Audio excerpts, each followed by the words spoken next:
Just a friendly reminder that the opinions expressed on this show are not worth a Canadian penny, so disregard anything you hear that might get anyone in trouble. And despite some of the great ideas you may hear, don't try them at home. Go to a friend's house instead. It's time to get a gun. That's what I've been thinking. Well, I could afford one.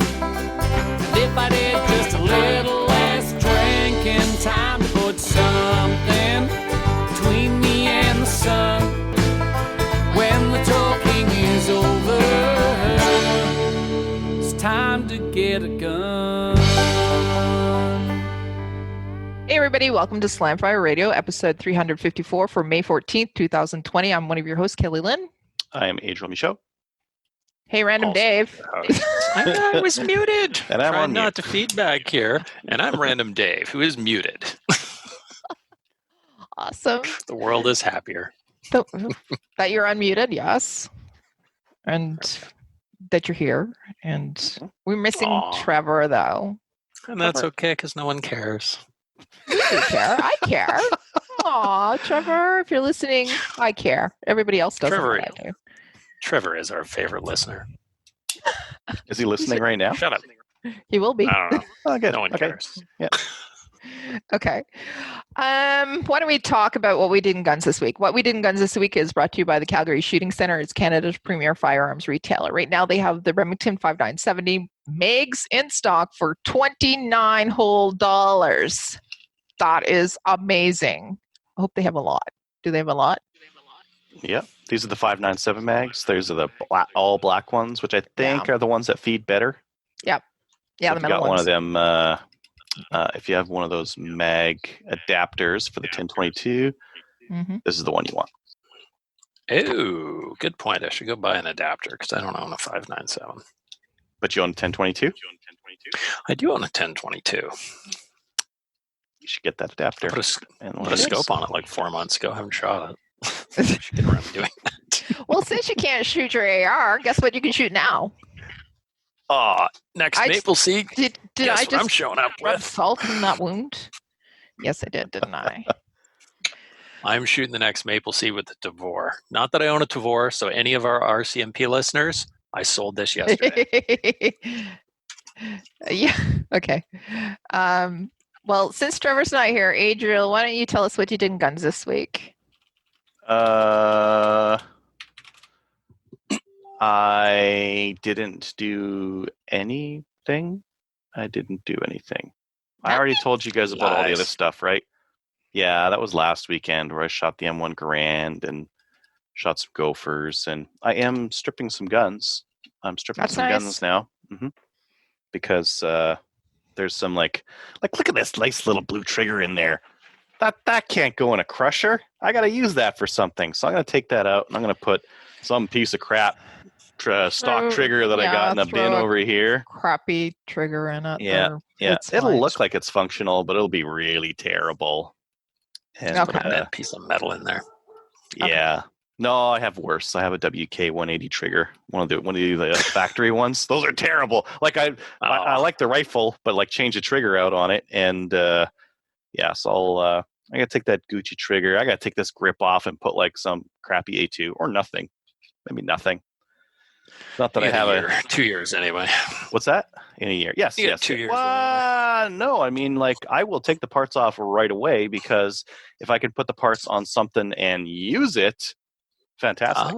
Valid. Yeah, it's a valid point. So now I got like some parts coming off of this thing, and I'll spin some barrels off, and I'll have like a shelf over here that'll have Of like parts? like to find a home, Aw. parts to rehome. And Sad. It'd be like when C-3PO got all disassembled. Remember? It's kind of Yeah, sad. His leg was backwards and his cared. head was back. I did. I cared. Okay. Yeah. Tim Whalen says 3D print a trigger for it. That actually, so that'd be funny. we use those as trigger trainers. 3D print a 3D buffer and 3D print a spring.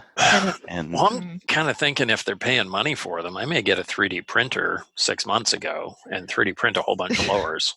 Well, you would have had Or uppers. to 3D register print the uppers. lower, though. Yeah. The uppers 3D you print can uppers, correct, though. Yeah, 3D print like 100 of them. Those before, yes, before. Yeah, it was 6 months ago, Yeah. of course. Yeah. Yeah, you certainly wouldn't do that now. No. Think of the children. I like how you have the time shift continuum going on, that you have like wormholes all over the place. Absolutely. I did everything yesterday. Yeah. So what's an issue? I mean, May 30th, or April 30th. April 30th. All right. Yeah, Since absolutely. Adriel didn't do anything except for take everything apart, what about you, Dave? What'd you do? I dismounted the scope from my Maple Seed AR-15 and mounted it on my Tavor that I sold yesterday. Yesterday? Yeah. Sorry, April 30th. Mm-hmm. So that'll be my Maple Seed gun and maybe my service rifle gun. We'll see. Would you have to do the paint job on that thing? That was the ugliest thing ever. He called it. It the came ugliest. like that. Yeah. Okay. You know, you can It's hideous. do something about that, right? Oh no, I love it. It's so terrible. I just really like it. It's so ugly. What else did I do? I joined the ORA Communications Committee. We're working on our response to the ban, and comms and stuff are going out to the membership, so that's good. That's good. Heartened to see how many organizations are getting together. I saw the CCFR posted a big list, which is awesome. Love it. Spread word of the ban. Sorry, go ahead. I was just going to say, I think that there was a significant amount of federations, organizations on that list as well. It'd be nice to see everybody, like the OFA on there, or those more of the duck hunting or but yeah, I know it's a great list, but let's be honest, gunnies. We're all gunnies. There's some more that are going on there. Like Spruce Grove sent out an email this morning. I saw that. They did like a large donation, I think like 20,000 to the CCFR. Yeah, they did. That's awesome. Put in their support of not like against the OIC.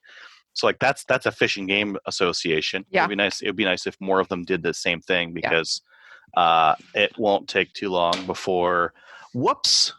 Shotguns, boar. Sorry, the boar is actually the biggest thing in the barrel. That's now the boar. That's all it has to take is that, and now we're not going we're hunting there with 20 gauges, I guess. I'm just seeing Trevor screaming right now. But it is true. It's 20 millimeters, or and I don't know. The 10,000 joules thing as well. Like there was another opinion that put out, and it's like if it's capable of firing a cartridge of more than 10,000 joules, it's banned. Whether it destroys the gun or not. What does capable mean?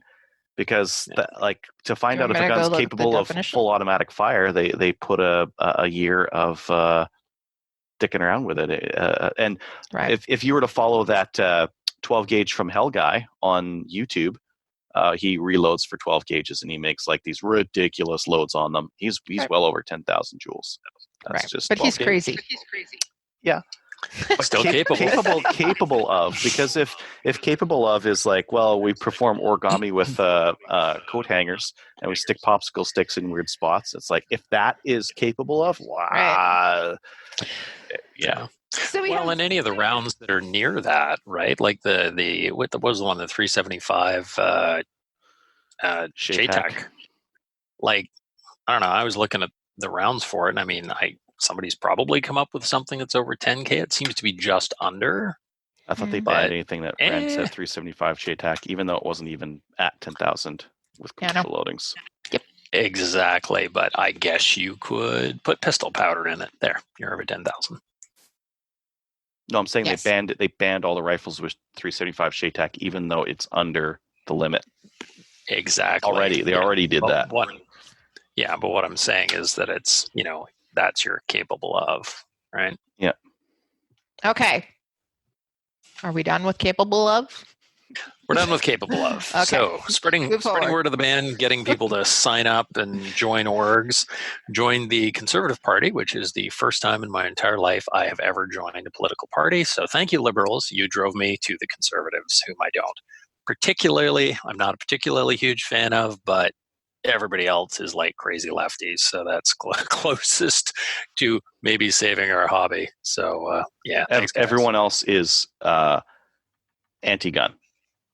Oh, huge. Not even like maybe they're anti-gun, maybe they would do something. They all have something on their platform that is for gun restrictions, and I think the Liberals one is even the lightest of all of them, because if you look at the NDP's and Greens party positions, they were just as strong or stronger. Yeah. Well, yeah, they're all handgun ban. So yep. Yeah. Well, they are. So ruin Canada. Yeah. Anyways, let's move forward. We're not going to vote for them. So, anyways. Nope. So I had a target shooter. A friend of mine texted me that his target shooter buddy shoots a 308 RPA quad lock, which is now prohibited. Yeah. So he was sort of a, screw AR-15s, murder weapon, blah, blah, blah. They're never coming after my single shot. Oh, crap.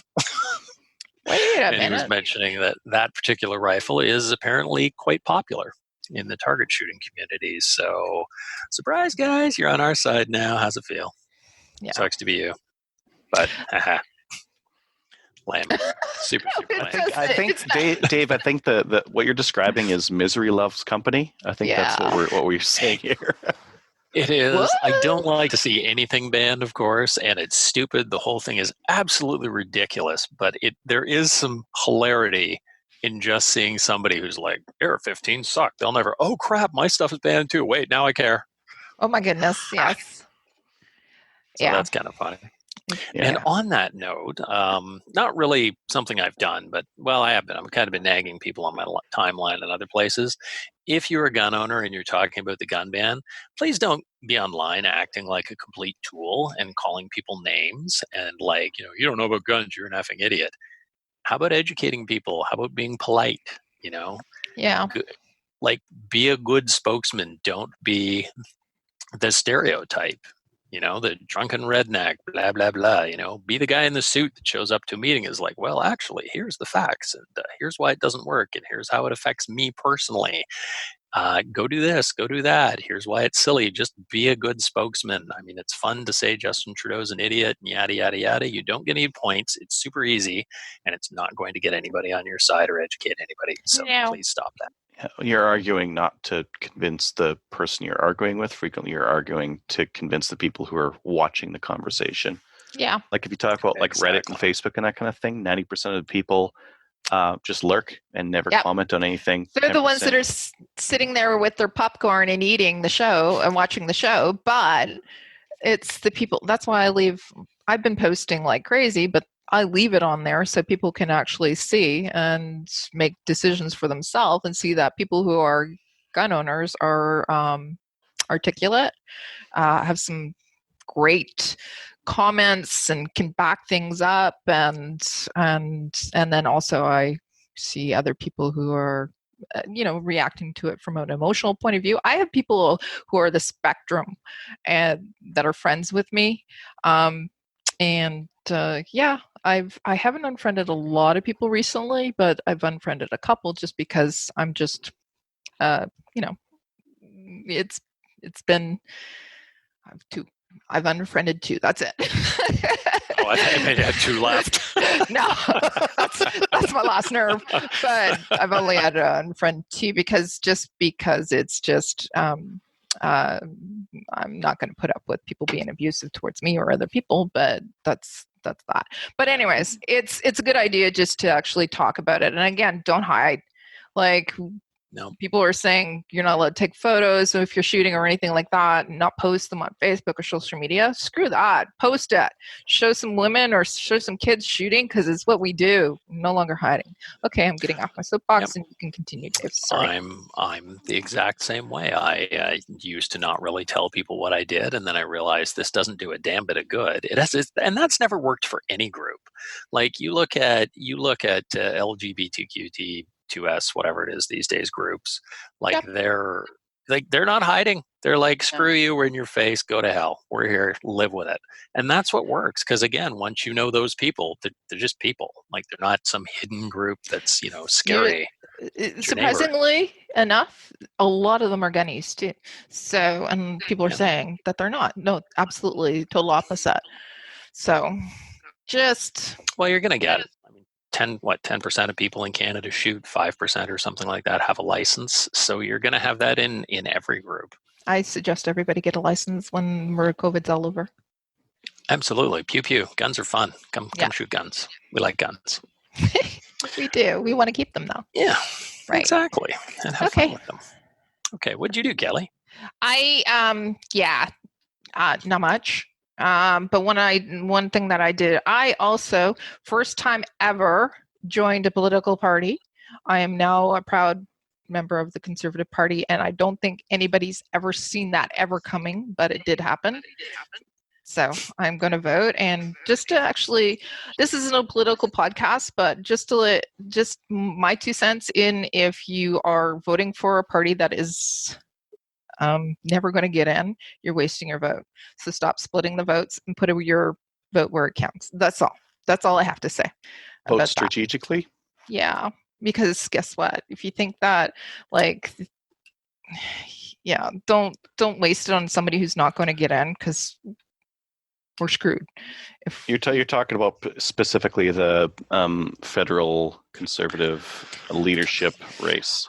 Both. I'm talking about the next federal election, and I'm also talking about the Conservative race as well.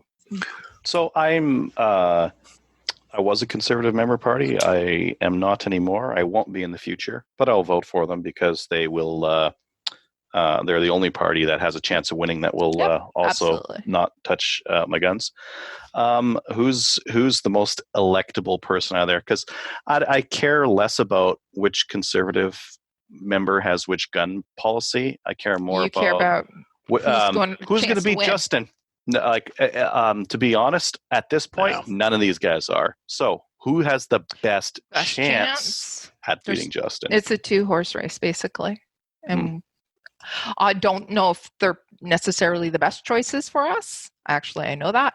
But the two, it's O'Toole and it's McKay. That's a 2-horse race. That's it. Leslie, she doesn't have a chance really, because 1, she's not well known, and 2, she doesn't have a lot of experience, but she has a great platform. But anyways, that's my 2 cents. Take it for what it's worth. But they both have stated publicly that they will repeal the OIC, but replace it with some common sense legislation with respect to crime and guns, getting them away from criminals and border. Have either of them mentioned reclassification or updating the classification system?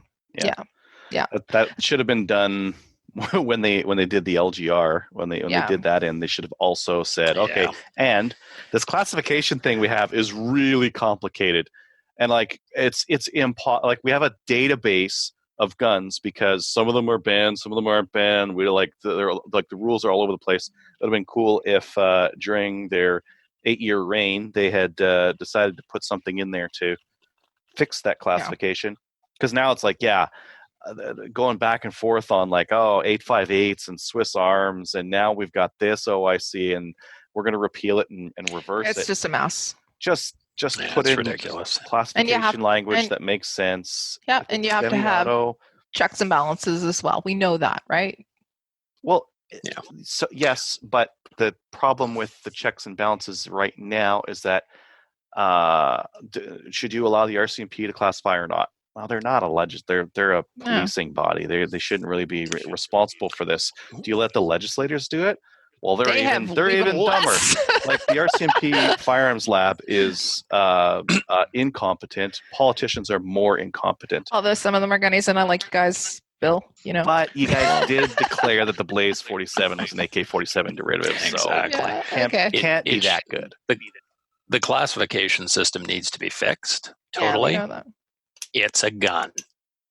Done. You have a license. It's a gun. Own whatever you want. I'm fine with everybody owning everything right up to artillery, and I'm fine if you own artillery as well. I don't care. So that's not going to get in. Shoot it, that's fine. that has no likelihood of going through. You know what? They could have just done that when they got rid of the LGR, or at least just said a semi-auto is a semi-auto. It's non-restricted. Done. Correct. I believe that the simplified classification that they had talked about at one of the Conservative conventions was non-restricted, barrel length over 18 inches, OAL X amount, it's non-restricted. Less than this, sense. restricted. Boom, done. Less than this, prohibited. Easy, right? Follows the past mistakes of Canadian gun law, but at least it simplifies them a heck of a lot, right? Yeah. That would have been really nice. And then it's like, do we worry about the RCMP classifying our politicians? No, because it's just one simple rule set. Very easy. A cop at the side of the road can use a measuring tape. He doesn't need access to a database with like hundreds of thousands of entries. I feel sorry for cops at the side of the road. Really, it's impossible. You got a 10-round mag. Canadian law is you can only use a 5-round mag in a rifle. Yeah, but there's a pistol mag. Sorry. I've had right? cop friends call me because they were about to arrest somebody and they just wanted to make sure they. So were they called Dave, some random guy. So they called me. So they called me, and I'm like, nope, let that guy go. Tell him he's a dummy. Stick the gun in the trunk. But other than that, he's good to go. Yeah. Stuff like that. Yeah. Sometimes. Anyways, this was supposed to be what we did in guns, and we turned it into a political discussion. But basically, what we're trying to say is, everybody go join a gun organization, advocacy group, encourage others, join a political group. Oh, and I'll put it into the show notes for later. But anyways, the good news is that, Ontario is going to be opening up its ranges on Tuesday. Yay! Woo-hoo. But it's still single people, kind of individual, kind of until they make the announcement about groupings, gatherings, sizes. So the ranges are open, but how many people can go to the range? So how many people can go to the range? Yeah. I don't know. It's like in your group, it's like we're still doing groupings, right? Five people or less. But like 5 people at the whole range? 5 people per bay? I don't know. Oh. They're supposed to make an announcement on Tuesday about all of that stuff, but so that's coming yet. It's coming. So, anyways, do you guys know that we have a new sponsor? We do, that we keep forgetting to mention. We do have a new sponsor, and it's Telos Alpha. And so I'm going to read a little bit about them. Telos Alpha is a Canadian digital agency that works exclusively in firearms vertical. I don't know what that means, vertical firearms. Anyways, okay.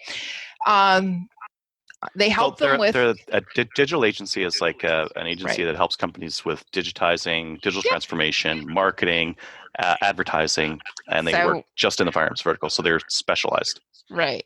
So this means they help them with business processes, strategic planning, websites, e-commerce, and battling the stigma the industry carries with banks, merchant processors, and social media. So you mean that?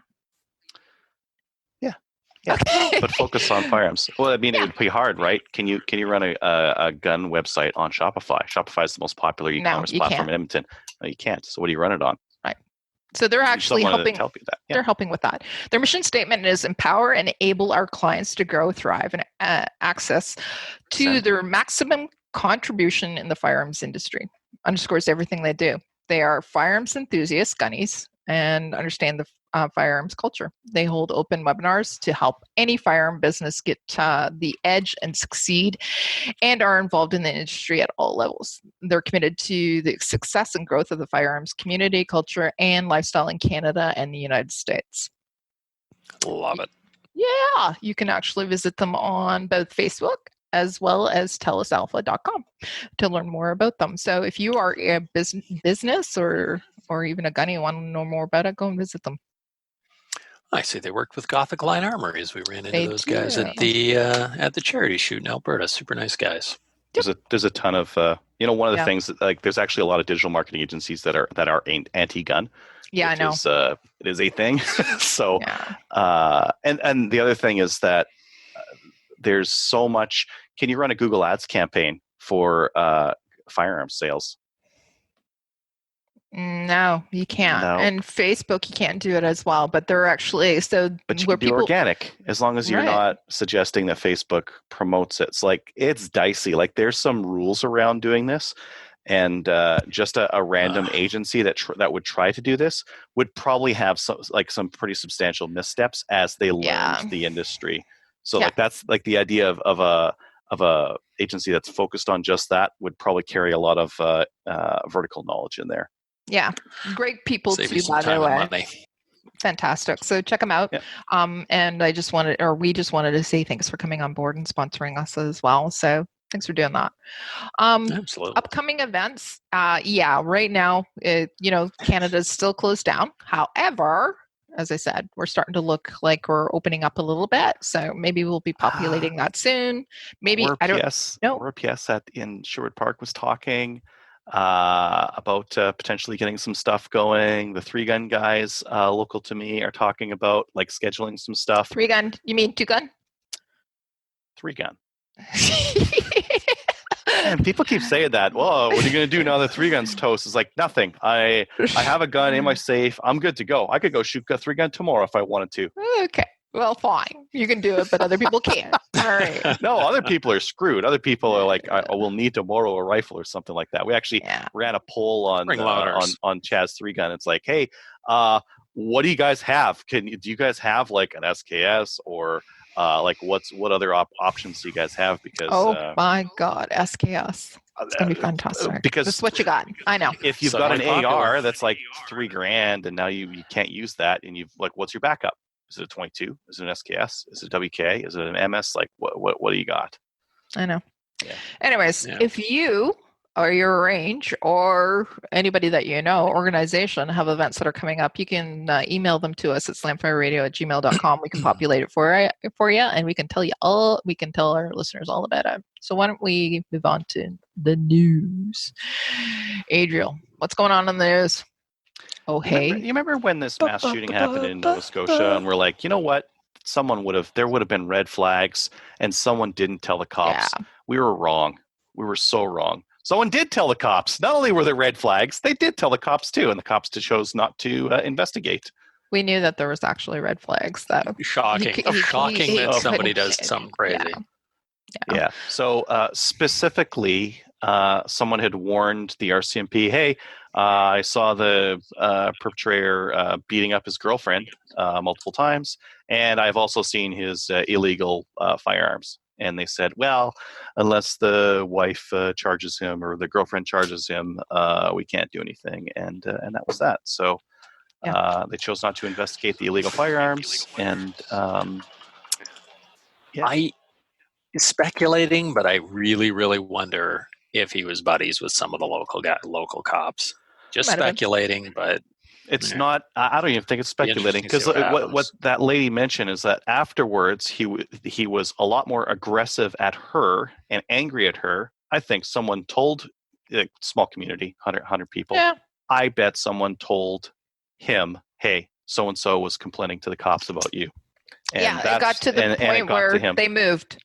Yeah, they actually moved. Mm-hmm. So we know that there were red flags. Can we do something about it now? But we can do something about it after, or there should be something done about it afterwards.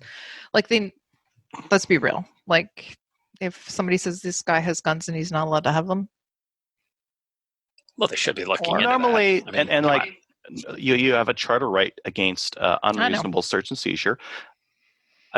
Reasonable. Now, the reasonable part is the cops go to a judge and they say, hey, neighbor said this person was beating up his girlfriend. He's got some illegal guns there. We would like a search warrant to search the residence for said guns. And the judge would say yes or no. And that would have been cool if they had done that. Okay. Yeah. But they didn't do that. And by the way, if somebody is actually both male on female and female on male, and you see somebody beating up their partner, call the cops. The cops actually are obligated to charge them if they're there and it took place. But later on down the road, like last week, it's not. Yeah, no. Anyways, just saying. Yeah, I mean, like this kind of follows the thread of people calling for more law when we have law that's not enforced. Like in Justin's announcement about this thing, he was talking about how like I like how you call him first name. I'm through with respect, and I will only call him by his first name now. I could call him Blackface if you prefer. But he mentioned that this is a misogynistic act, that there's these this guy hated women and whatever, and it's like in this case, yeah, maybe that was the case. Actually, he clearly had those tendencies. What was done about it? Like there was clearly some failures in following what should have been done, and that happens with many of these kinds of things. The cops, when they're researching someone for their PAL, when someone applies for their PAL, they're given a couple of references. Frequently, those references aren't called.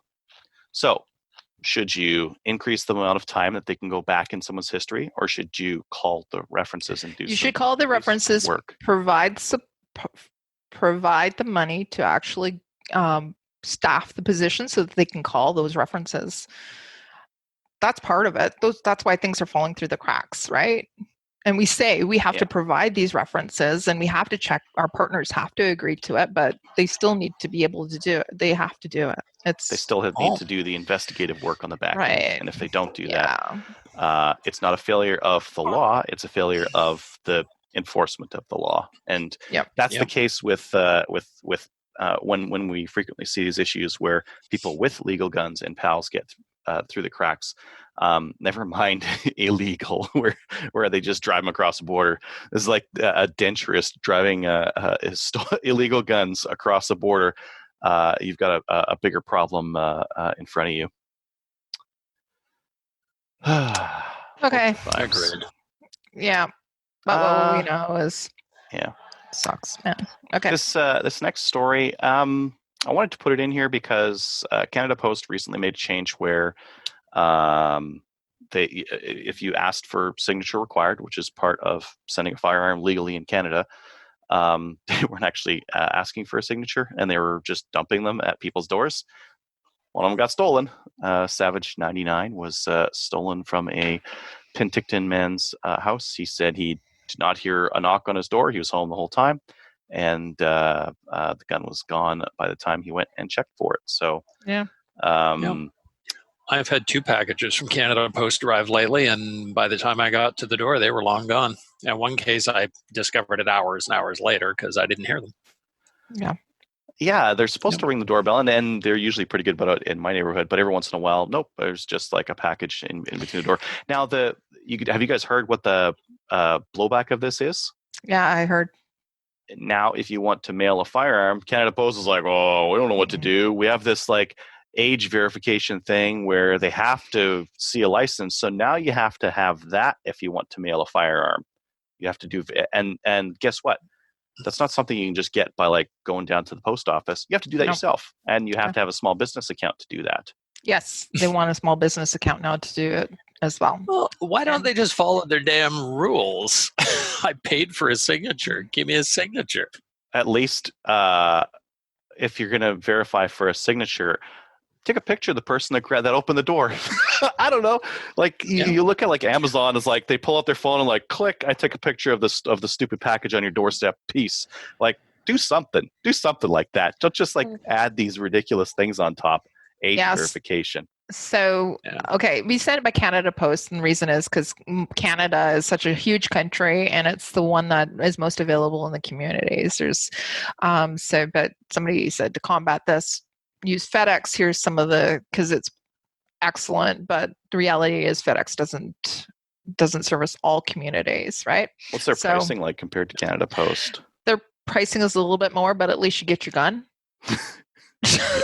Right? Yeah. Okay. Valid. So I did have UPS delivered a package today, and they banged on the door, and then the lady backed up 7 feet, 7 feet, just stood there, waited till I opened the door, asked for my name, said, "Have a nice day, bye." Perfect. At least I know I got it. Yeah. Yeah. So somebody else just mentioned on our comments feed that UPS did the exact same thing. He said they just left it at the door, and he was lucky that he actually noticed that. Why can't they just ring the doorbell or like bang loudly on the door? That's it. Everyone's at home. Everyone's at home right now. So like unless they want like all this package theft. Yeah. But they should. So if it says signature required, get the goddamn signature. I swore. Well, somebody paid for that as well, right? Like you pay extra for that. So if you're not going to give me the service, then why are you charging me money? I don't know. I don't know if they'll allow you to buy it right now. Anyways, long story short, that's a mess. Capable of fire. We already talked about that. We discussed capable of. If you want to know more, the CSSA has an article on it. How many times have you heard, like, people, there's been serious conversations about joules, measuring it, and anyways. It's enshrined in law now, though. Like, they've already used the OIC to ban So it's more 20 guns. millimeter, and we're talking about it still. Anyways. Get out your calipers, measure your joules. Yeah, measure your joules and calipers. And I don't know what joules you're measuring with calipers, but I don't want to know. Okay, let's go. Oh, okay. Well, you guys want a neat quote from the FRT on the Stag 10? I'm going to read this out. This is before it said under Canadian law comments, the Stag Arms model Stag 10 firearm does not incorporate mechanical, aesthetic, or other design features that can be traced directly to any particular firearm. It is therefore not considered a variant of any firearm found in the prohibited firearms regulations or the restricted firearms regulations appended to the Criminal Code, Part 3, Section 84. Isn't that neat? Mm-hmm. And yet suddenly it is, and it does. And now it says it's an AR-10 variant. Magic. Yeah. Anyways, But we they're saw right. I mean, it's we've not. seen a couple of FRT changes since OIC. There Like have the been Cadex. a couple of rifles that are multi-barrel capable. It's Mhm. like, oh, it's a 308, but you could put this other barrel on it, and that's a big bad one. So that's prohibited. Ban the whole list. Okay. And that's why I don't understand why when they wrote that prohib list, you ban anything over 10,000 joules. You don't need to say what firearms that is. It's done. What are you doing? And the only thing I can think of is they're just trying to pad their numbers like they did with the AR-15s. Yeah. You don't need to list 950 variants. Just say AR-15 and variants done. I'm pretty sure like the OIC had to name them to ban them, but I'm wrong because since then the RCMP have added firearms to the list based on that OIC. Yep. Based on the language in it. Yeah. I had a picture of me shooting 50 BMG, and somebody says you don't need a 50. I'm going again. It's the whole need comment, but you don't need a 50 BMG. Good thing that it's like it. This thing is a bold action. I said the only thing that this is good for is giving me a hernia to carry this goddamn thing around, right? So empty your wallet and empty your wallet. And they're going, well, if it's $5,000, it's worth $5,000, then you don't really need it anyway. So I'm going, where's the logic in that? Like, and who do you need any car other than a Honda Civic? Yeah. What kind of commie comment? Like, what kind of commies are just going off of need, anyways, right? I'm going. Well, if you need a car, you can use a bicycle. You don't need a house. You can live in concrete row housing that the government provides you. You don't need a job. The government will provide one for you. Like, just keep going. Oh, well, we're now talking about the Soviet bloc. Yes? No? Do you like borscht as well? I hope so. The Russia 50 That's all you're going to get. Okay. Let's move on. Unless what else I got in here? Ontario ranges reopening. Said maybe. Alberta ranges. Some of them never closed. Some of them are now putting in guidelines for getting into them. So I think some ranges you would never have 15 people anyways, so they didn't really have to do anything. The ranges that are a little bit more popular are putting in booking systems so that there's never more than 15 people on the range, kind of thing, and putting in some sanitary recommendations, I guess. Yeah. Wash your hands, people. I just literally, as we're doing the show, I got an email from one of my ranges just saying that we're opening on. So Doug Ford talked about it today. He said that ranges can open, but again, it's all based on following the guidelines, the restrictions for social gatherings. So I like that he actually mentioned rod and gun clubs. I thought that was awesome. He did. Yeah, good stuff. One of the things we didn't talk about in the news is so we got Alberta, Saskatchewan, and also Doug Ford premiers talking about CFO. They're not agreeing with the OIC, so they're trying to appoint their own CFOs, provincial. I think they're able to do that the whole time. Like, that was always an option. I would prefer if Kenny also opted to replace the RCMP with an Alberta police force, so we had a little bit more control over that. That's the whole Firewall Alberta idea. Yeah. Preparing to exit if you're doing all that, right? Well, firewalling it off because these a lot of these laws aren't popular in Alberta. They are popular, like vast population of Canada. Firearms regulation is popular. It's not in Alberta. And if we control the enforcement of that, maybe we can do whatever the F we want to. You can say the word. You have to edit if you want. Valid. That's why I didn't. Okay. Right. What about this? What about this next thing? The Wapiti Shooters Club. Who put that in there? That's something separate entirely. But Okay, the Wapiti Shooters Club is temporarily suspended until they can get their range certifications reviewed by the CFO. Oh, what's up that? I don't know. I don't know what's up with it. I thought I'd put it in there because some people might be members of that range and yeah. Yeah. Okay. What about Dave? You actually sent this to everybody, so it's the Shooting Club Collective. Do you want to talk about this a little bit? Yeah, I got an email forwarded to me from Range Burlington. We are now part of a Shooting Club Collective, the SCC. Won't let me be and won't let me be, so let me be. A community which shares information, announcements, and other important information about club operations and experiences for the betterment of members and all of the clubs. We're trying to get all of the clubs in Ontario into the collective. Ultimately, we would like to have all clubs Canada-wide join into the group. It won't be easy, but we must try. If you're a member of another club, please ask them to send me an email with a contact email and phone number, and they will get you on your mailing list. If you're interested or your club's interested, you can email president@rangeburlington.ca, president@rangeburlington.ca. Seems like a good idea. Yeah, that. I just had a question about it. Maybe I can direct it towards the president at the Range Burlington, but I'm just wondering what's the planning for this? Is it to what's the planning? Do you know anything about it or just?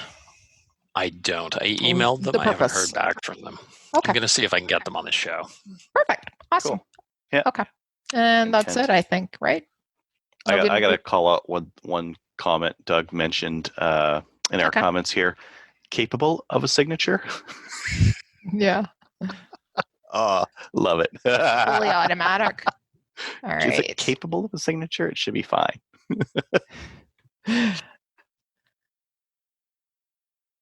No new gun stuff, right? Oh, I thought you were just going to cut quietly into the main topic. No, I was just going to ask because there's nothing listed. No new gun stuff. So let's get into the main topic. All right. As our guest today, we have Ryan from Maple Ridge ARmoury out of Barrie. Maple Ridge ARmoury is a boutique Canadian manufacturer and retail company focused on innovative, industry-leading design and manufacturing of firearms, parts, and accessories. Their team is composed of dedicated, passionate professionals who are committed to providing quality products and exceptional service to their customers. Welcome, Ryan. Thank you. Thank you for having me. That's very good to have you. I was in your store a little while ago and had the good luck of picking up a new forend from our handguard from your scratch and dent pile. So awesome. I'm very excited about this. I finally built it last week, and it looked great in my safe. Yeah. I can't wait. Yeah. What do you mean you can't wait? You're here. It's doing what it's going to be doing for a while. Yeah, looking pretty. Looking pretty. I'm going to disassemble it and put it on something else. Anyway, Ryan, tell us a little bit about what you do. So we're in Barrie, Ontario, and we started about 3 years ago, just manufacturing performance parts for rifles. Any part that's going to enhance the performance of the rifle. We started off with muzzle brakes and barrels and lightweight handguards, and we just slowly grew our product line and refined our product line as well to improve on them. And now we've grown to the point where we have a retail storefront and a number of other products that we sell retail to supplement the parts that we manufacture. And where do you manufacture? Are you manufacturing here in Canada? Yep. Yeah. So we partner with ARmoury Manufacturing in Bolton. So they do all the CNC machine work for us, and then our designer works with their engineer, 25-year machinist and mechanical engineer, to develop the parts together. And then I personally prototype and test them all. And then we go to production, and then all the support is done throughout the GTA area. Our heat treatment processors, our tumbler, dipper, platers, and we source most of our materials, raw goods, aluminum and steel, out of Canada as well. The only thing we're bringing in from the U.S. right now is our barrel blanks. And then we also source some barrel blanks from IBI. We haven't brought any in a while, but we're going to be bringing in some more 5R barrel blanks from them in the future. Nice. That's cool. awesome. Love IBI. It's nice to hear that you're doing so much of your work, well, pretty much all of your work in Canada, Canadian. and sourcing everything here. Yeah, Canadian. Woo! That's awesome. Well, the dollar's Very probably a good advantage to buy in Canada as well. Yeah.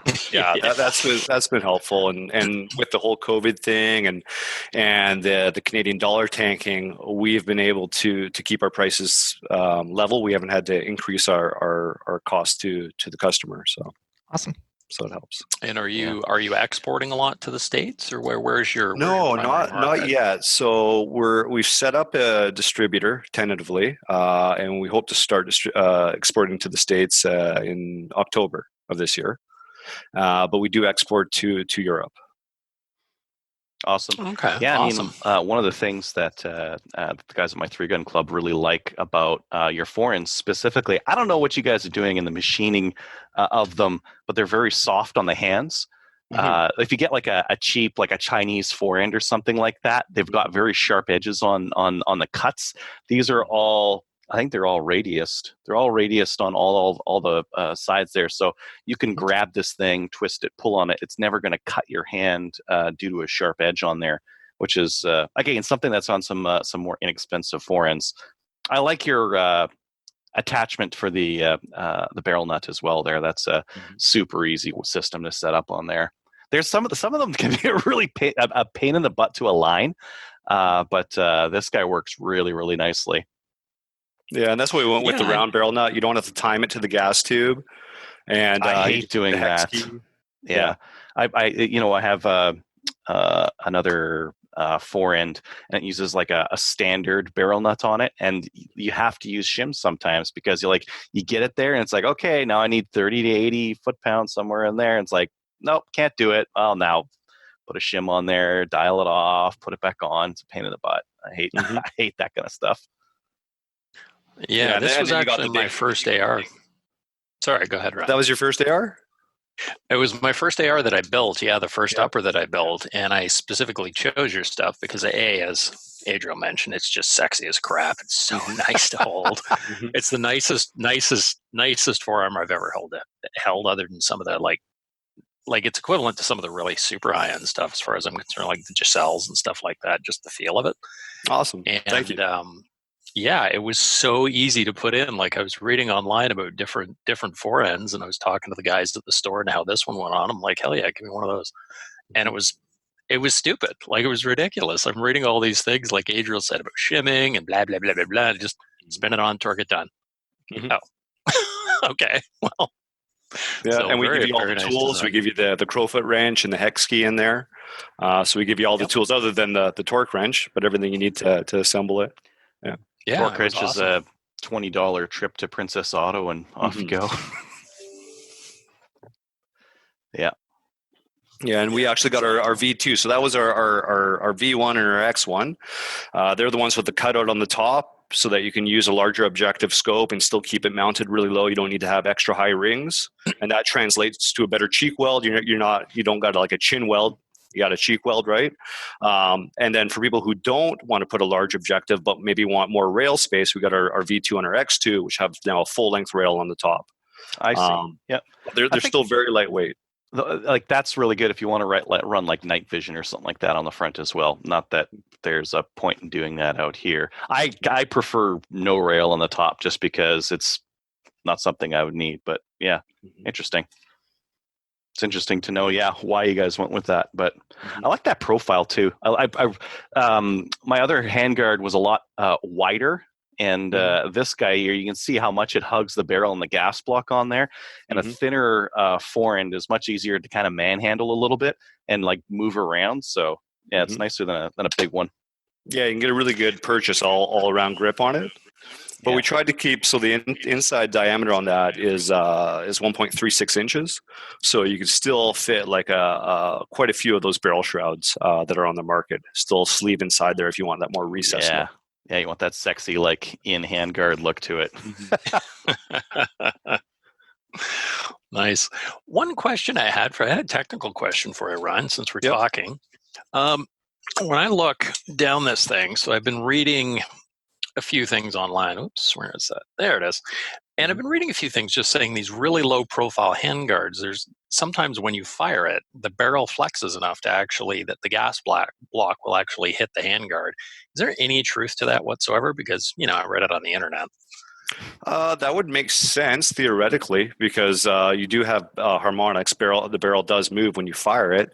I don't know the degree to which it does move, and we haven't had any complaints with that regard, right?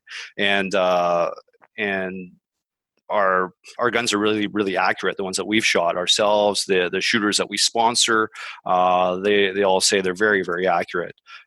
So I don't think, even if it is hitting, I don't think it's having any measurable effect on the performance of the rifle. I would think you would see wear on either the gas block or the inside of the forend if it was doing that.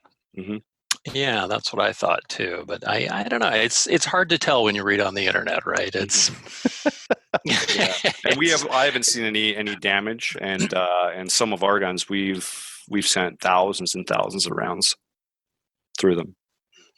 Right, awesome, good to know. Yeah. Anybody else have any questions around the store? What are you doing? Like, so this whole OIC ban thing came in. What do you like? You guys do a substantial amount of work with AR-15s and AR-10 platforms. Yeah. What are you guys doing as a response to all of this? This is like a pretty drastic change for you guys, right? Yeah, well, there's still some platforms that take our parts. There's a lot of cross compatibility with our parts. I thought this might be coming down. So 6 months ago, we stood up the retail store. We sort of diversified our product line because had this happened 6 months ago, that would have been the end of the company. So I tried to shelter us from this eventuality, and we've also developed a couple of rifles that we're going to be releasing. We have our straight pull 223 rifle. It's in production right now. It's done final prototyping, and so we are going to go to market probably mid-June, end of June with that. Okay, awesome. So that would be like take all this, since it's straight pull. This is a 16-inch barrel. I can't put this on a semi-auto, but I could put it on a straight pull. Absolutely, yeah. Yeah, so I just take all the stuff off of this guy here, wait until the summer, and then I can bolt it all on what you're making. Mm-hmm. Yeah. Yep. Yeah, this is all really nice thing. The BCG, so the carrier and the charging system for the carrier, it's all proprietary to the upper and lower receiver set. But other than the upper and the lower and the carrier, everything else is cross compatible. Yeah. Nice. I don't have any fancy like charger or BCG or anything like that on here. So I'm fine with that. So when do you expect sales, retail sales? Mid to end of June next month. Wow. And projections on other calibers that are. Oh yeah, so we'll do the 223, the 6.5 Grendel, the 300 Blackout, 7.62 by 3.9. Those are all coming out right away. We're going to have barrels to support that. Plus, the receiver set will accept all standard AR type barrels. And then later on this year, probably late fall, early winter, we'll be doing the 308 size platform. Okay, that's fantastic, because there's not really an alternative on the 308s right now. Anyone who has like Stag 10 or Matrix or something like that, they've just got a bunch of parts that, if they got really nice parts, are just sitting there. Yeah. You don't know what the RCMP is going to offer for a buyback. I don't imagine like aftermarket accessories are going to be valued as high as they should be. So I would like to take mine and put them on something else and continue to use them. So we have a listener that is asking for MSRP. We don't know yet. Don't know yet. Okay. Don't know yet. Over 1,500, under 2,000 for the complete rifle. Okay. Receiver sets, we don't know yet. Okay. Yeah, cool. And again, most of it made in Canada. Colors. Yeah, it's all made here. Yep. Yeah. Other than like the dust cover or the gas tube, we don't make those. We import those. But yeah, 95% of it's made here in Ontario. Dave wants to know if it's available in pretty colors. Any color you want. As long as it's black. Rainbow. Yeah. Like Henry Ford. There is such a thing as Cerakoting. And I'll give a shout out to Red Tower ARmoury. They do all of our Cerakote. So anything they can do, we can have it done. Okay. Oh, Dave's just following some instruction there. Okay. I stepped away for a minute. Can you just so did we talk about the so with the OIC, what your thoughts are on it being a little bit more open-ended for the FRTs? So the RCMP adding to it with anything that's coming up new within the FRT. Mm-hmm. So submissions, I don't know if we talked about it. I just stepped away for a minute. So I wanted to get your input on that if we hadn't already. The way I read it is they've left it open to include new things by OIC. Yeah. So we do run the risk of that. But I think the spirit of their law is they're going after semi-automatics or firearms that produce more than 10,000 joules. Yeah. This straight pull, for example, doesn't fall within any of those, and it's absolutely impossible to turn it into semi-automatic. We built it purposefully so that it could not be converted into semi-automatic without some serious re-engineering and machining. So I don't think any of the straight pull designs that are going to come out will be affected. Okay. However, our semi-automatic that we've developed, we haven't submitted that to the lab. We aren't going to market with that until a new government is in power, because although it's not derived from the AR platform, it's not derived from any of the platforms that were named under this OIC. It is a magazine box-fed semi-automatic rifle, and I'm not gonna put all of our last 2 years of development into that at risk. Yeah. Smart. Absolutely. What does it cost you to develop something like that, Ryan? Like when you're developing that semi-auto, what would be your development cost roughly to bring that to market? Lots of blood, sweat, and tears. I haven't. It's a lot of work, and I haven't quantified it. I haven't monetized. Like I have no idea the monetary value. But I mean, our that semi-automatic. I'd say it's about 2 years in development for that, just because and I count the development, all the composite parts, the development of our glide bolt carrier group, the development of our V1 handguards, the development of our rock solid brakes. I count all the development of all those parts towards the development of this complete rifle. Now, the development of the our non-restricted semi-automatic receiver set, that's been maybe 6 months of design, prototype testing for that particular component, right? Okay. Interesting. Yeah, so then once you actually bring that to development, if they ended up banning it, that's a crap ton of money. Money and time and it's performed exceptionally well. And I'm not just saying that because it's mine. Like I had a box full of magazines. We had like every magazine we could find. We ran them all. They all ran perfectly. We dropped like 9 different triggers in there. They all performed excellent. So we tried to use all these different aftermarket parts that the customer might end up putting in the platform to make sure it's going to work with everything. So there's been a lot of time and effort put into it, and I'm just not going to risk that, until we get a new government. Yeah, absolutely. Now, if you do end up opening your export markets into the States, would it be worth manufacturing it and getting it exported down there? Yeah, possibly. I'm not so sure. I mean, the U.S. is pretty saturated in terms of AR-15 production, and that's the most popular platform. I'm not sure how ours would stack up against the AR-15. I mean, it's specific for the Canadian market because the receiver set is proprietary to one another. You cannot fit an AR receiver onto them, and although they look somewhat similar, but that's the benefit for the Canadian market. As for, say, the U.S. market, I'm not sure there's any big benefit. Gotcha. Yeah, that makes sense. Most of the guys I know down there shooting a black rifle are either shooting AR-15s or AKs. Yeah, right. So, but we're going to sell all of our performance parts down there. Now, for the straight pull, we've got dealers in the UK, Australia, and New Zealand who are interested in the straight pull for obvious reasons, right? Yeah, Yeah, they're in the same boat we are, or we're in the same boat they are. Mm-hmm. Vice versa. One of the some of the feedback is, so on your website, are you putting the new product information on there yet, or when's that going to be released as well? People are just wanting to know more information on it. Yeah, we're going to do a big press release, and we'll put all the information on the website, our Instagram, our Facebook, CGN.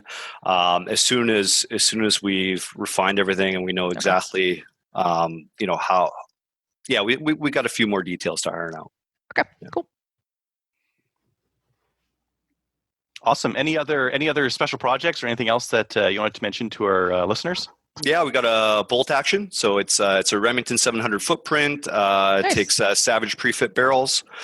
So we're halfway through prototyping. We got to iron out a couple more kinks. Interesting. But it's got all the bells and whistles. It's a lightweight design. It's got an integrated recoil lug, 60-degree throw. It's a two-piece with a separate head, so caliber changes are real easy. So is it going to be like a tube gun, or is it going to be like a PRS gun? What's the style of it? A PRS gun. PRS style. Yeah, so you'll be able to drop it into any stock that would accept a Remington 700 footprint. But then we're also working on our own chassis system, so you can drop this bolt action into that, but then you can put an AR-10 handguard on it, an AR-10 grip, and a bunch of other AR-10 parts. Yeah. Just trying to offer the people out there lots of options to move all these expensive parts that they've purchased for their AR-10s or AR-15s and be able to transfer them over to another platform and still enjoy the parts that a lot of people have spent a lot of money on. Yeah, exactly. And I think that you make them. Yeah, I mean, some of these parts are really good quality. Like some of the triggers that we've got are really nice. Some of the barrels are really great. The forends, and it's we should be using them on whatever next thing we put them on. Yeah. We had one question: left-handed? Right hand to start, but yeah, we do want. Well, the straight pull is ambidextrous, so you can swap the handle over to either side. It's still only right side eject, and the bolt action. We're starting with a right hand, but we do have models and drawings already for the left hand, but we're not going to be producing left hand to start. Sweet. Nice. So you'd mentioned when we were talking that you had, speaking of banning things, that some of your other friends and manufacturers were having some issues, and do you want to talk about that a little bit? Yeah, I'm not going to talk about them specifically, but yeah, I was just saying, like, I mean, we took a bit of a hit financially, but I do have other markets I can move all my uppers, move a bunch of my ARs too, but I do have friends in the industry, and I'm very concerned for them because a lot of them they either don't have the export market lined up, or they have a significantly higher dollar value of product that they now can't sell. So, yeah, I'm just worried. I'm not so worried for myself. I'm more worried for some of my friends in the industry. Yeah. Yeah, it sounds like you've expanded your products quite a lot to live with the ban and get into different markets. So that's awesome. Yeah, but we're still fighting. So we're looking at the different. There's several different legal teams that are being assembled right now to put different challenges forward. So we're sort of reviewing all those and trying to figure out which ones we're going to throw our weight behind. And we're myself and my staff we're working on a lot of advocacy and trying to talk to our friends and family members who may not be firearm owners. But try to get them involved because this really concerns everyone, whether or not you're. Awesome. I will be right back. All right. So, Ryan, you were talking about some of the legal challenges that. So CSAAA is the one for the industry partners. That's right. Yeah. Any word on them? I can't speak to what they're doing specifically. Yeah. But they are doing something. Perfect. That's awesome.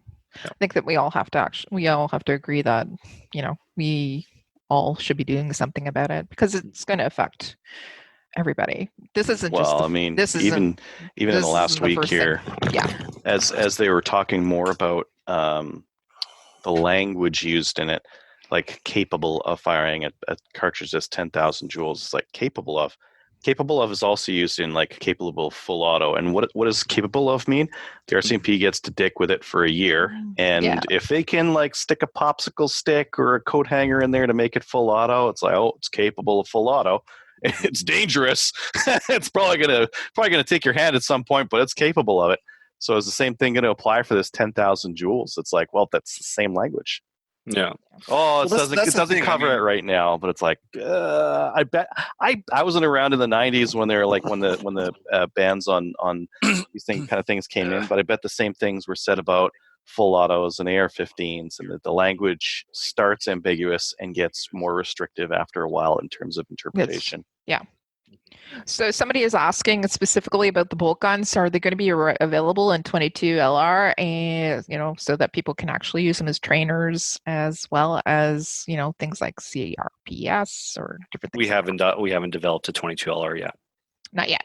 So not yet. Not yet. So is that speaking for? Yeah, we are looking at it down the line. Absolutely. Yep. Okay. The first is going to be a short action. Then we're going to do a long action, and then we're going to do rimfire.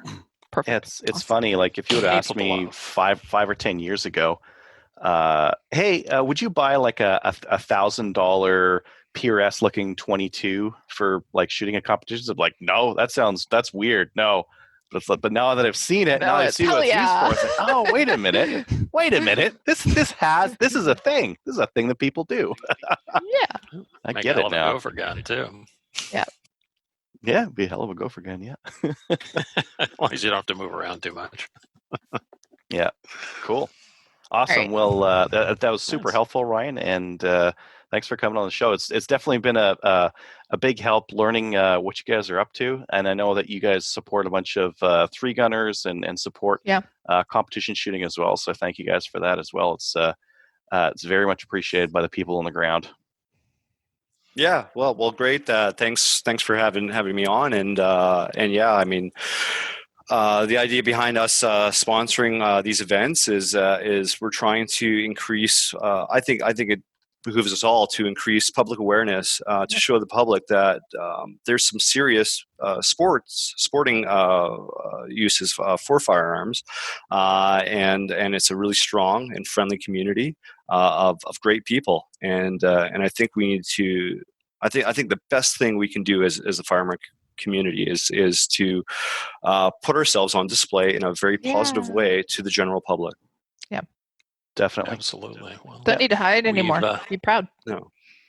We've spent a lot of time hiding since the 90s, and it has done absolutely nothing. It's done absolutely the opposite. So I find that once people do that, these people, but once they meet those people and learn a little bit about them, they're just people, and we're your neighbors. We're all around you, and not in a bad way. It's a good way.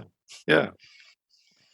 Where can people get a hold of you again if they're interested in your product, or where can they visit? Where can they where are you available on social media? Yeah, so MapleRidgeArmoury.com is our website. There's lots of contact info there. Info at MapleRidgeArmoury.com is our main customer service email. We have a storefront in Barrie, Ontario. So right now we're doing curbside pickup, but as soon as we're able to open our doors, then we're open 5 days a week, Tuesday to Sunday. And we are available on Facebook. We're on Instagram, and we're also active on CGN. Perfect. Awesome. Just so all our American listeners know, MapleRidgeArmoury.com. There's a U in the Armory. Yeah. You should register it without a U, Ryan, and just redirect the URL. Right. That's a good idea. We'll never buy any of your equipment. Well, if you're sourcing out if you're going to be exporting a lot of product to the US as part of your plan, do it. Yeah. Awesome. Yeah. No, that's a great idea. Yeah. Awesome. You owe me $10. Anyway. Or $4. Or $4,000. Yeah. We'll talk. Awesome. Okay. Thank you so much, Ryan. Really appreciate you coming by. Let us know when you get the new product. If you don't mind, maybe I'll hop on next month and then I can show you guys through the video here some more about one of them when I have the production one in my hands. Cool. Absolutely. I've already got the parts off of my AR, so yeah, I'm ready. Awesome. Okay. Thanks for coming on. All right. Thank you so much. And thanks again to Ryan from Maple Ridge Armories. Check them out at MapleRidgeArmories.com. It's good to see that they're actually doing well despite the OIC and that they have plans for the future. And everybody check out the new stuff that's going to be coming out. Hopefully we'll get it I've always been surprised at how quickly they've been at coming out with new products and having it ready. And like for him to say like, oh yeah, we're going to do this straight ball thing. And it's all Canadian made. What? June? I know. What the hell is that? Man, that's quick. But like a lot of their other products were like that too. Like their uppers and that kind of thing where they came out with pretty quick. Like they're fast. I think he talked about it a little bit about how forward thinking he was planning for this. He knew it was coming, so he's planning for it. Yeah. So right. You can't put all your eggs in one basket because if you do, you're hooped basically. And if you rely on government, you will get screwed. Mm-hmm. Okay, I work for the government. I'm not saying a word. All right. Yeah, I know you do. Yeah. Listener feedback. Is sponsored by ARmoury DC Gunsmith. ARmoury DC Gunsmith is a full-service gunsmith who specializes in firearms refinishing. He offers hot bluing, parkerizing, and Cerakote finishes, as well as wood refinishing. Check out his online inventory of new and used guns, firearms, accessories, optics, and more at dcgunsmith.ca. I've been checking him out recently, not Denny himself, but actually DC Gunsmith. Probably... And he's got some new stuff in stock. It's awesome. He's got some Vortex stuff in. I was thinking about buying an optic. But yeah, anyways, check him out. Follow him also on Instagram. And you can also follow him on Facebook too, because they post all the great stuff they've been doing. By the way, Trevor Granier's stuff is getting refinished. All this stuff that got burnt up in the fire. I think he's listening. I love that pistol. Cobra Commander 45. Yeah. Anyways. So, Adriel, do you want to take this one from Graham? Hello, there we go. Hello all at Slamfire.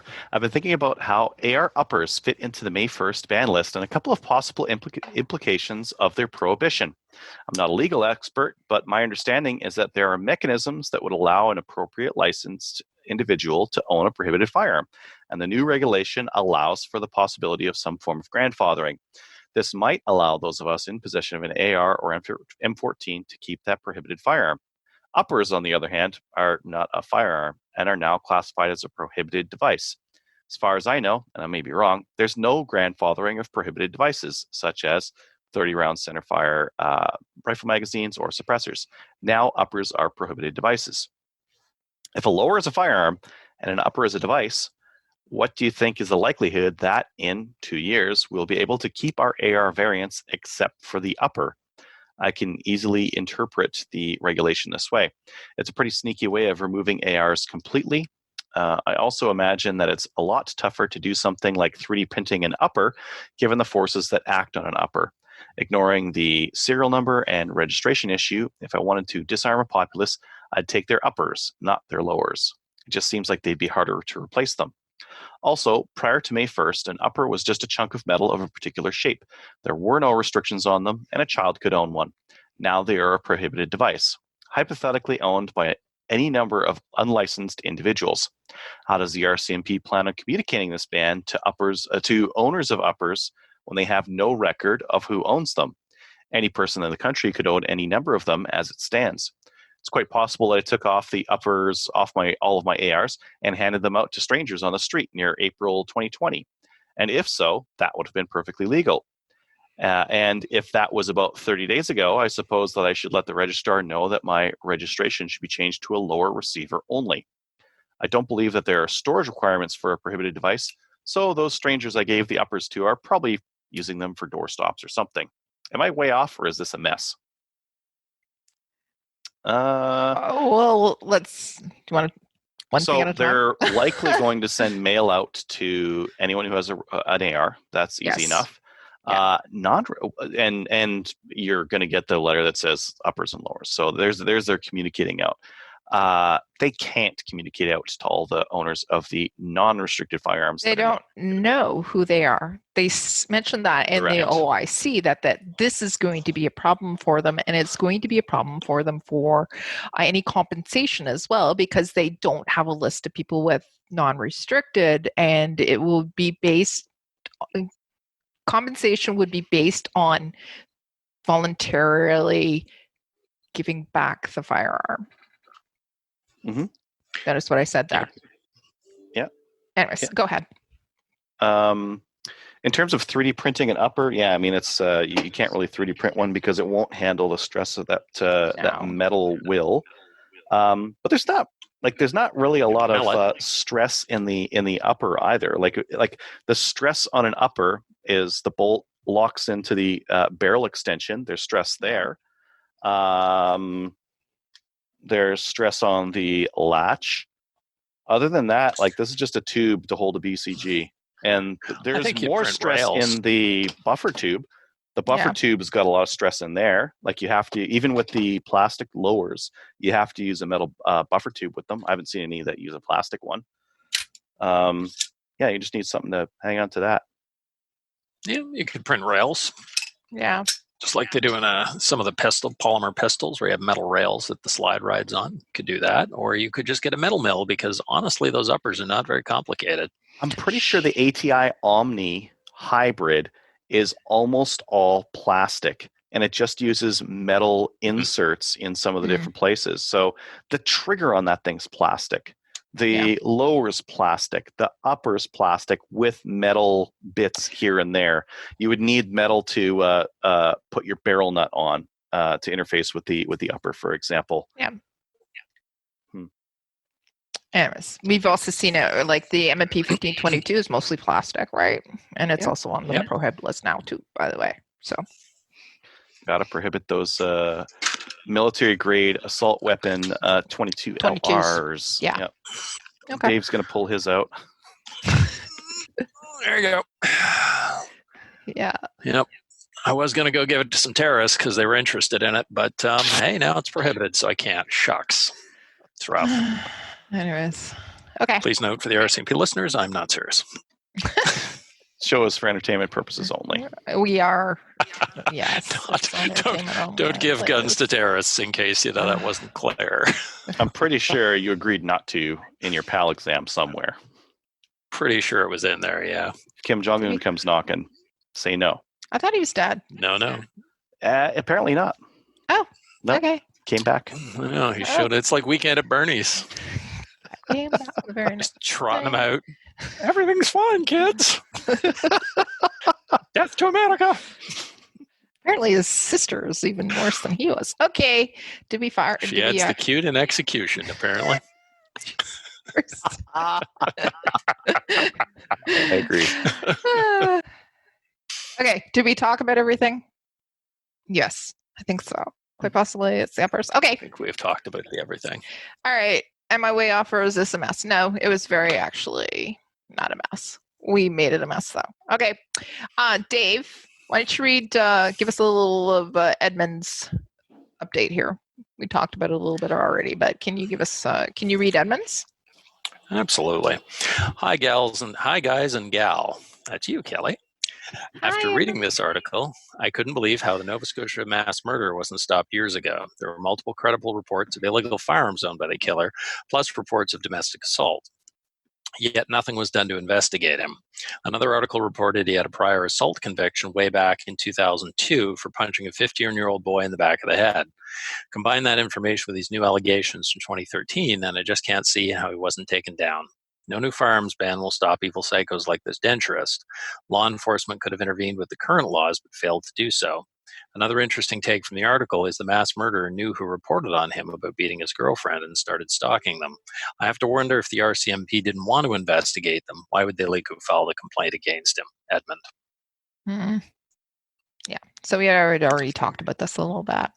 One of the things that I actually heard was that, and this is just what I heard, was he applied to become an RCMP officer and was turned down. That might be one of the reasons for his fixation too. I don't know. Anyways, so we talked about this a little earlier. That's it. Yep. So if you'd like to email the show, email us at slamfireradio@gmail.com. We'll read your emails, and we'll also, talk about it a little bit. Anyways. We don't have any podcast reviews, so if you do listen to us on various apps, just drop us a little love, and we'll read it. But not only that, it allows us to get noticed a little bit more, and I like to be noticed. All right, okay. Notice me, witness me, witness me. It's all about Kelly, the Kelly Show. It's not the Kelly Show. All right. Patreon supporters. We don't have any new patronies this week, but thank you to everybody who recently signed up for it. And Adriel, did you get anything out recently? No. Okay. I will. He's been so busy. Go back and listen to what we did in Guns this week. We had 0. I've been very busy playing video games, I'd like you to know. Yes. Okay. So, yeah. Anyways, thank you for supporting our show. If you'd like to also support our show, you can go to our website, go to the Cabela's link, click on that. If you're shopping at Cabela's, anyways, go to our link and support us, because they'll throw us a little bit of kickback as well. Okay. Shout outs. Adriel. Oh, yeah, just to those Gutting Around guys. They had Mr. O'Toole on their show. That was super cool. Yeah. Yeah. Yeah, that was great. So they had some other politician on there recently here. But yeah, they've been having some really good guests on lately. Well, yeah. They're good guys, too. Like, really, Sean and M14 Medic. Rooster.